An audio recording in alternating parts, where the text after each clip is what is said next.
So 10,000 foot view. Here is this program we made, and you know how to run it, right? Let's make sure you know how to run it. I'm calling it with sim space 0 space 0. If you're running on Windows, you don't need the / because by default, Windows checks in the current directory for things you execute. On Linux, it doesn't. Do you know that's why you have to do /? It means, and look in the folder I'm in, which sounds kind of obvious because obviously if you're in that folder, what's the point of being in the folder if not to say, look here when I say to run something. However, it turns out that's a security vulnerability when it comes to scripting, and basically nobody does scripting on Windows, so the Windows people decided not to fix the security vulnerability. Linux can't tolerate security vulnerabilities, so that's why on Linux you have to do / and on Windows you don't. There was my tangent for the day. I knew I'd find something to talk about that was off topic. These two parameters specify the deviation for the transition function and the observation function. Now, let me be clear. These deviations are not this is not the same thing as the covariance you're going to use for the Kalman filter, right? How do they differ? In fact, they're the opposite. This is what you're saying, hey system, please inject a bunch of fake noise into my system because I want to get rid of, or no, because I want to make it harder for myself. This is you adding noise. The purpose of specifying the covariance matrices in the Kalman filter is to say, oh no, there's noise, and I want to get rid of that noise. So please expect this much noise and do your math assuming there is that much noise. Does that make sense why here we specify noise because we're testing how well the Kalman filter works at seeing through the noise. So this is the noise we're going to add. Right now I'm saying 0 because I don't want any noise, because I want to show you a nice pretty picture and nice controlled dynamics. Okay, now notice I'm going back and forth, and yet this dot is drifting away from the line it started on. What's up with that? What it really means is this is an imperfect system. So every time I press left, this is left, what's actually happening is I'm taking my current state and I'm feeding it to a neural network, and I'm saying, here's my state and here's the action that I performed. What's my new state? And so it does a bunch of fuzzy math through nonlinearities. And it's doing all of this to approximate really simple basic math that we could do anyway. Why the heck would I do that? Because that's obviously stupid. And it's obviously not even getting it exactly right. It's approximating it somewhat closely, but not perfectly. Why am I doing that? Because I can, yeah. So the whole point of the Kalman filter is not to solve this problem. This is a stupid toy, right? The point of the Kalman filter is let's solve really hard problems like put a man on the moon and shoot North Korea's nuclear missiles out of the sky and things like that. Or drive robots around even though we have imperfect sensors and we don't really know where the robot is and it's been running for 24 days straight and there's no longer a human calibrating it and things like that. We want to solve hard problems. And a good example of a hard problem is one where we don't have the perfect equations for the physics of the universe because they involve some servo that has dynamics that we only 80% understand. And while, yes, we could dig into the specifications and understand it better, wouldn't it be cool if we could build a learning system that just learns to model it and things like that? So we're pretending for right now. We don't know that when you press left, it just subtracts 1 from the horizontal position of your state. And instead, I trained a neural network to model that, and it came up with some really bad math equation that computes almost the same answer as subtracting 1 from the x position of your state. And I'm calling that my transition function, and I built that into this thing. So when I go left and right and left and right, it almost goes left and right and left and right, but it's off a little because it's bad math. And that would happen in the real world where you're modeling a complex system that you don't understand and there's nothing you could do about it. So let's pretend there's nothing we can do about it here and move forward. Clear enough? Okay. Where did that picture come from? Yeah, neural net. The state into the observation. In a real problem, it would be more like this. All you get is the picture, right? I mean, it's really easy to stick a camera on a robot and see what it sees. But what does that mean, right? I mean, it could just be a foot or a cat or the cabinet over there, or all you can see is the difference between where the carpet meets the wall, right? And you want to know exactly where your robot is. You're never going to really have this information unless you have a human engineer who understands the physical world and he knows he put these bright green dots in the corner. You know, when you watch a movie or when they film movies, you're always in front of a green screen and the actors put colorful dots on their faces so that the computers can find the points on their faces and line them up with the points on the aliens, and then they do CGI magic and suddenly the aliens are talking and it looks all realistic. You know why they have those dots, right? That's so they can basically map from observations, the camera sees a person, to state, which is, hey, the corner of your mouth is at this XY location, so they can then take the CGI graphic and stick it in the same place. Okay. There's lots of tricks we can do to get at the state, but isn't the world better if we can learn the state? Because at some point we're going to stop having problems where we even know what state means. We're going to get to the point where humans, how many dimensions are in your state? Yeah, I mean, I don't know. I know there is a concept of price of peanut butter in China.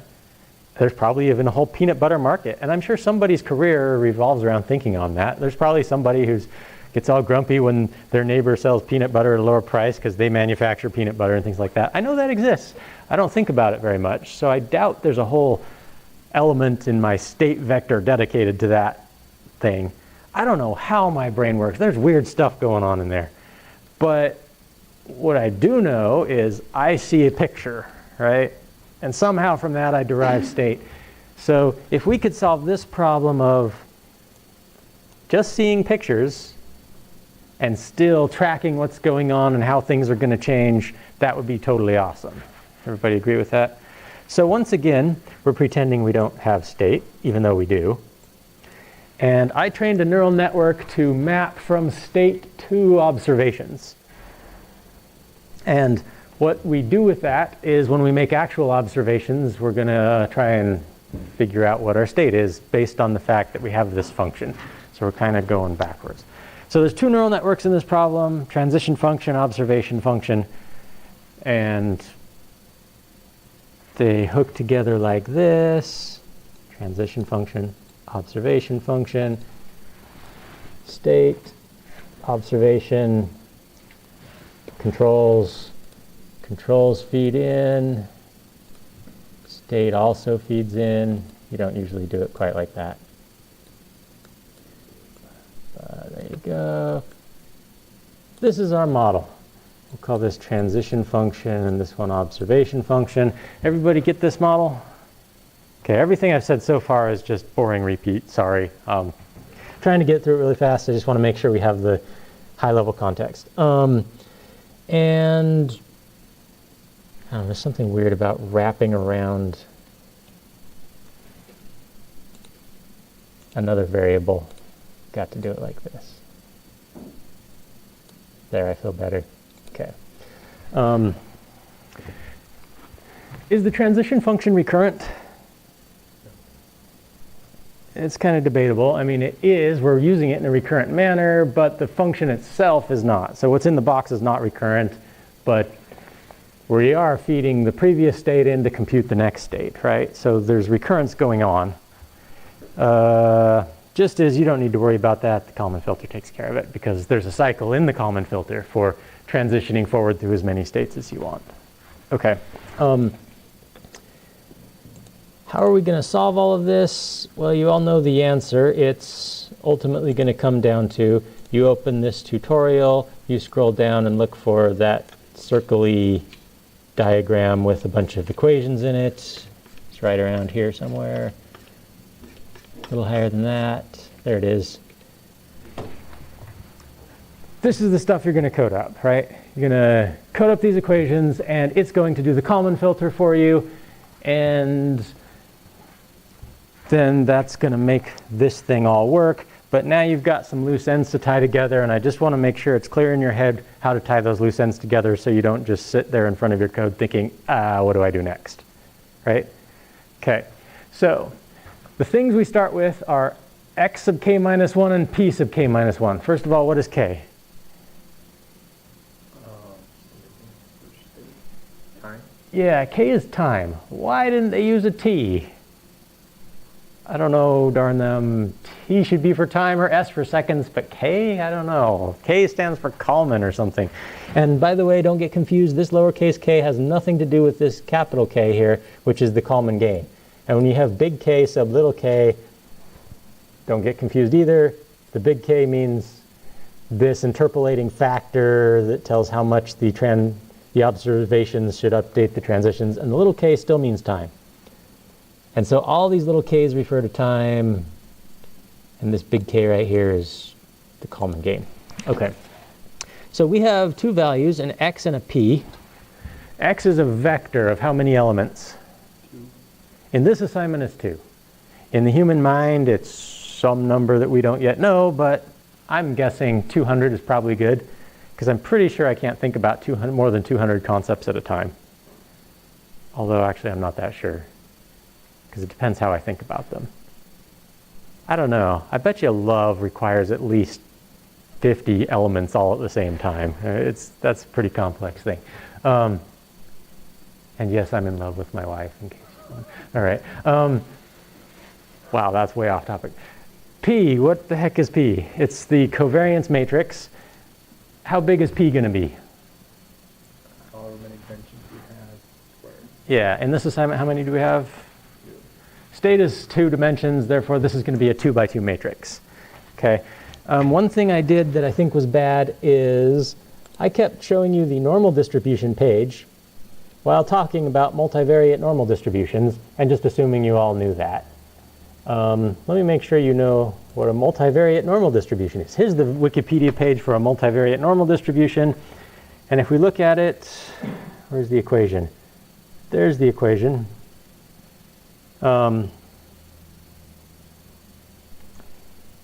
It takes the determinant of 2 pi sigma, that's a capital sigma, which means covariance, raised to the negative 1/2 power, which is the same as the square root, times e to the negative 1/2 x vector minus mu, which is the centroid, prime. What does a prime do?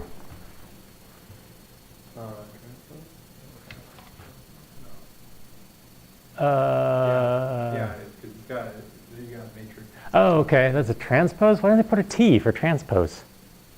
Because T is for time. Because T, okay, you're right.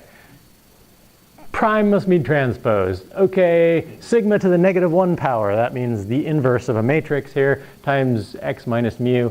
And at this point, you're going to say, yuck, right? Do you have to code that up? You're not going to have to in this assignment. But do be aware that's the equation, in case you want to. Do you believe me that this is a multivariate generalization of the normal distribution? It is. So shouldn't that be a vector? No, it should be an equation. The output of the whole equation. The output of the equation is a vector, yes, because x is a vector. So e raised to the power of a vector, that does an element-wise exponentiation. So the e to that whole thing is itself a vector. And when you multiply that by a determinant, I think a determinant is a matrix, isn't it? No, it's a scalar. Oh, it's a scalar. Oh, but that's okay because a scalar times a vector is still a vector. Okay. So yeah, this whole thing's a scalar, this whole thing's a vector. The product of them is a vector. So yes, it is. You can code these up, but we're not going to have to. The thing I want to point out, just so you understand, this is a multivariate normal distribution. Nice, pretty 3D picture, right? When you have a univariate normal distribution, there are 2 parameters, mean and deviation. Is everybody comfortable with that? Mean is where the middle of the hump goes. Deviation is how wide the hump is, right? That simple concepts, but you have to specify those two things, mean and deviation, or mean and variance. Which one is the correct way to parameterize a normal distribution? Deviation or variance? Aha, it doesn't matter. The point is, the formula is different depending on which you do. If you give it variance, then don't square it in the formula, and if you give it deviation, then do square it in the formula. So apparently in this formula, the normal distribution is parameterized by deviation because they're squaring it right there and right there. See that? But if you wanted to supply variance instead, that'd be fine, just don't square it. Okay. Now imagine what you have to do if you take this into multi-dimensions, right? I guess first, why the Gaussian distribution? Because it's like the natural distribution. It happens all the time. Anytime you take a whole bunch of stuff and you add it together, it follows a normal distribution. If you play Plinko, the place where the puck will land will follow a normal distribution. Why? Because there's a lot of those plinky, bouncy, sticky things that can bounce against, and they all have some distribution, and I don't even know what it is that they add to the bouncing puck. But by the time it gets to the bottom, it's added like 6 of those together, and that's enough that it approximates a normal distribution very, very well. So if you really want to do well at Plinko, where do you hold the plinker when you let go? Turns out it's exactly right over the best spot that you want, because the maximum likelihood location of where it will land follows a normal distribution based on the starting point. There, now you can go cheat at Plinko, except you can't cheat at Plinko because it's always rigged.